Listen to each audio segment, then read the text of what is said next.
आता तिसरी स्पर्धक आपल्या समोर येते. टाळ्यांनी स्वागत करूया. कोकण कन्या शमिका भिडे. हाय शमिका. हाय. खूप बरं वाटतं इकडे परत बघून. थँक्यू.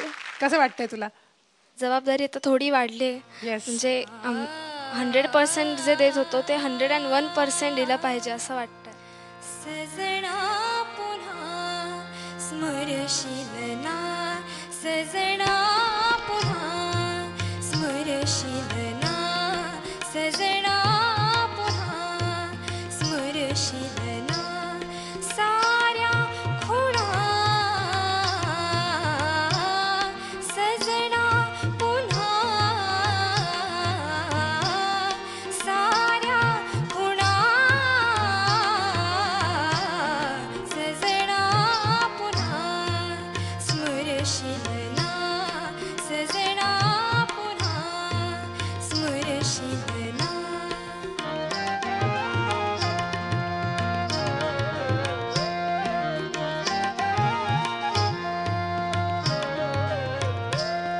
प्रीती तले लाख बहाणे, प्रीती तले लाख बहाणे, तुम्ही नवे खेळ पुराणे, तुम्ही नवे खेळ पुराणे, मनमोहना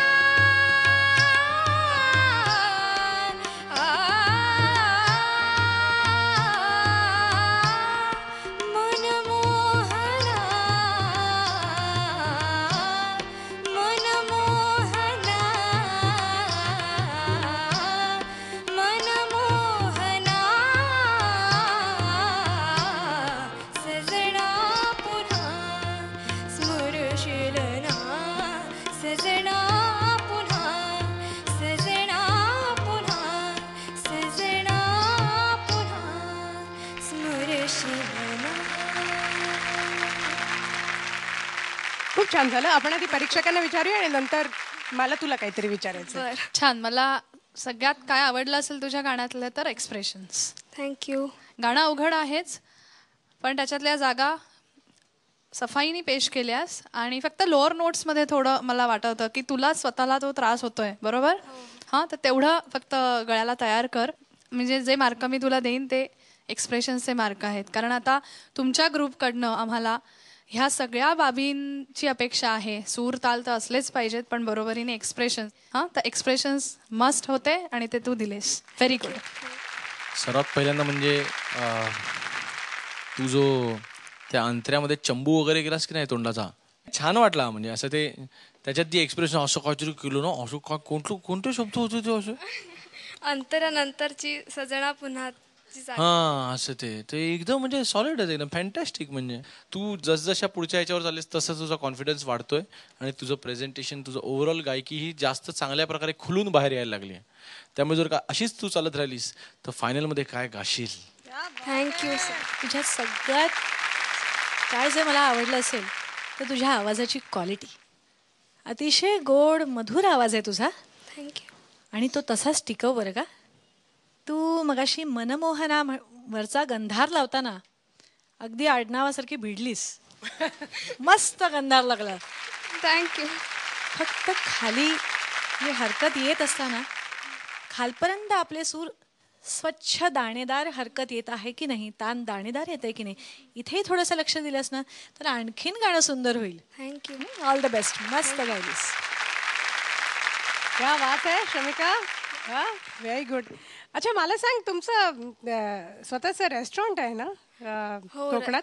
तुमच्या हॉटेलमध्ये जे सगळे काम करतात, रेस्टॉरंटमध्ये काम करतात ते सगळे खूप खुश आहेत की तू ह्याच्यात आयडिया सारेगमपमध्ये पार्टिसिपेट केलंस? हो. आम्ही काय काय डिशेस बनवून देतो तर ते किती चांगलं झालं हे बघण्यापेक्षा माझं गाणं किती चांगलं होतं हे येता जाता ते बाबांना विचारत असतात. त्यामुळे त्यांचं म्हणजे त्यांना मी स्पेशली थँक्स म्हणते कारण ते हॉटेल सांभाळतात म्हणून माझे बाबा मला आज 100% वेळ देऊ शकतात. माझी एक रिक्वेस्ट आहे, तुमच्याकडे ओले काजू मिळतात? ओले काजू मिळतात. त्याच्यात ते काळ्या मसाल्याची आमटी करतात उळ्या. हो. नक्की? हो. पुढच्या वेळेला घेऊन येशील? हो नक्की. हा. वैशाली एक अर्धा मार्क जरा वाढवा ना.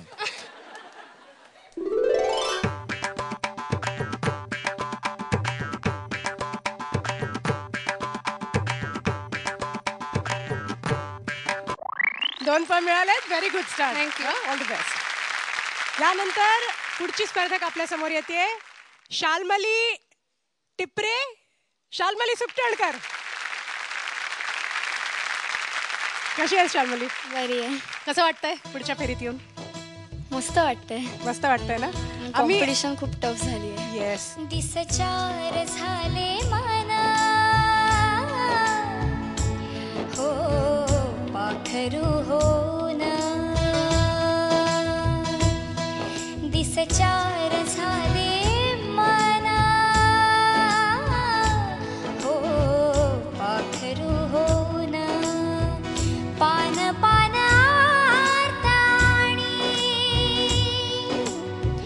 पान पान आरताणी झाड बावरून दिसचार झाले मना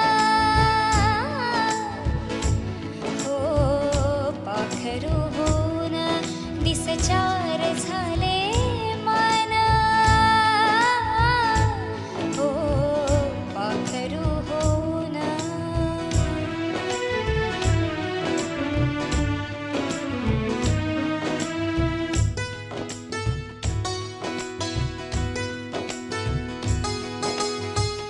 सांज वेळी जेव्हा येई आठव आठव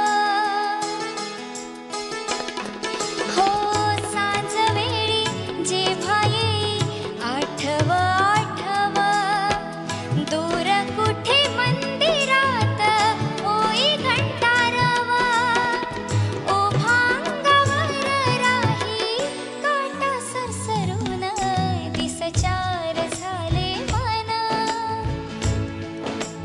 हो पाखरू होऊन दिसचार झाले मना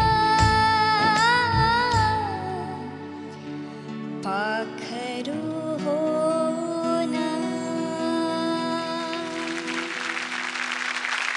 व्हेरी नाईस. थँक्यू. खूप छान झालं गाणं. आणि जो मूड होता ना गाण्याचा तो तू इतका छान एस्टॅब्लिश केलास थँक्यू. आणि खूप छान वाटलं गाणं. तू खूप छान गायलीस. थँक्यू. आणि या कॉम्पोजिशन मध्ये जी एक अशी आपण म्हणतो ना, एक चित्र काढण्याचा एक प्रकार असतो की इकडनं पेन ठेवायचं आणि शेवटच्या टोकापर्यंत एकदाही उचलायचं नाही आणि असं असं असं असं चित्र काढत जायचं, असं असं चित्र काढत जायचं. तसं हे कॉम्पोजिशन एकमेकाशी लिंक्ड असं आहे, इस्पेशली अंतऱ्यामध्ये. हो. आणि होई घंटारवचा जो सूर लागतो तोही चॅलेंजिंग आहे. हो. आणि ह्या सगळ्या गोष्टी तू छान सांभाळल्यास. अतिशय प्रेमाने कॉम्पोजिशन म्हणतात ना, असं आहा असं अलगद असं अलगद उचललंस आणि असं आमच्यावर टाकलंस. Thank you. Thank you very much. Thank you. Shalmali एकदम मलमली गायलीस. थँक्यू. केवळ अप्रतिम. अगदी इतकी सुरात घुसून गात होती, अशी षड्जावरती मस्त अगदी आरूढ होत होतीस. थँक्यू. आणि तुझ्या आवाजाचा कंट्रोल पाहून तर मला खरंच अचंबा वाटला की या वयात ही इतकी छान तुला जाण आहे. अगदी तुझी रेंजही खूप सुंदर आहे. अगदी खर्जापासून वरपर्यंत सहजतेने तू गात होतीस. थँक्यू. आणि एक्सप्रेशन्स हा तर तुझ्या गाण्याचा गाभाच आहे. सर्वांग सुंदर. थँक्यू. All the best. तुझी आधीची गाणी आम्ही ऐकलेली आहेत, त्यामुळे दॅट शोज युअर वर्सटॅलिटी. खूप महत्त्वाची गोष्ट आहे प्लेबॅकसाठी जी तुझ्याकडे आहे, की आधी मला वाटतं तू छबीदार छबी गायलेलंस हो. आधीच्या एपिसोडमध्ये ना. आणि तो फील, ती शाल्मली आणि ही खूप फरक आहे. आणि तो जो फरक गरजेचा आहे तो खूप छान दिलास तू. बस Thank you. एवढंच म्हणेन मी. खूप छान. हे मला सांग एक गोष्ट. माझं असं बऱ्याच वेळेला होतं की आपल्याला कधीतरी कोणतरी एक माणूस आपण बघतो कुणाला तरी आणि एक काहीतरी धारणा बनवतो त्याच्याबद्दल आणि नंतर आपल्याला कळतं की अरे बापरे हे असं नव्हतंच. हा माणूस किंवा ही बाई काहीतरी एकदम वेगळीच निघाली. म्हणजे आपलं काय इमेज ब्रेकिंग एकदम होतं. आपण काहीतरी वेगळाच विचार करत असतो आणि वेगळंच होतं. असं कधी झालंय तुझ्या बाबतीत? हो. हा, कुणाच्या बाबतीत झालंय असं? कौस्तुभ. कौस्तुभमुळे? हो. काय काय झालं नेमकं? म्हणजे मी तरी त्याला 2-3 वर्ष आधीपासून ओळखते. अच्छा. तर तेव्हा तो म्हणजे त्याच्या गायकीवरून असं वाटतं की हा आपल्या पूर्ण लाईफ बद्दल तो इतका सिरियस आहे. पण आमचं सेशन वगैरे असं तुला वाटायचं आधी? हा, आधी वाटायचं. अच्छा. पण आमचं सेशन वगैरे झालं आणि कळलं की हा अति मस्तीखोर आहे. अच्छा कौस्तुभ, हे खरं आहे का रे?